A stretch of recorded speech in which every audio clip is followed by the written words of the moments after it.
కేసీఆర్ గారిని చూసి చాలా నేర్చుకోవాలి. మొన్న ఈ మధ్య గౌరవ కేసీఆర్ గారిని కలిసినప్పుడు ఒక 2 విషయాలలో బాధపడుతున్నారు. ఒకటేంటంటే కరెంటు లేకుండా రైతులకు ఇబ్బంది అవుతుంది, మంచి సిస్టమ్ సెట్ చేసిన నేను, మరి కరెంట్ ఎందుకు కట్ అవుతుంది, రైతులకు ఎందుకు కష్టాలు వస్తున్నాయని చెప్తున్నారు. రెండవది ఏమడిగారంటే మిషన్ భగీరథ నీళ్లు మంచిగా చేసుకొచ్చినాం కదా, అక్కడక్కడ నీళ్లు వస్తలేవని బిందెలు తీసుకుంటున్నారు, మళ్ళీ ఇదేందమ్మా అని అడుగున్నారు.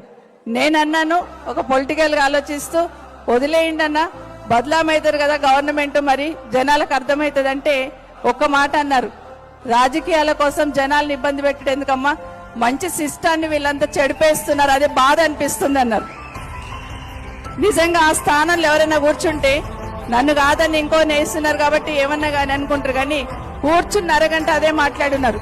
టైంకు రైతు బంధు వేస్తలేరు, ఏమైంది, రైతులు ఎట్లా పెట్టుబడి పెట్టుకుంటారు, ఒక్కసారి అకౌంట్లు వేస్తే పడిపోతుంటాయి కదా, మరి వీళ్ళు ఎందుకు వేస్తలేరు, కరెంట్ ఎందుకు కట్ అవుతుంది, ఇదే మాట్లాడుతున్నారు. నిజంగానే కేసీఆర్ గారిని తెలంగాణ రాష్ట్రం సాధించిన తర్వాత ఒక ఆరాటం చూసాం ఆయనలో. ఏ పని చేసినా శాశ్వతంగా ఉండాలనే పని చేశారు తప్పిస్తే స్వార్థం కోసమో వ్యక్తిగత ప్రతిష్ట కోసమో ఎక్కడ పని చేసినట్టు కనిపి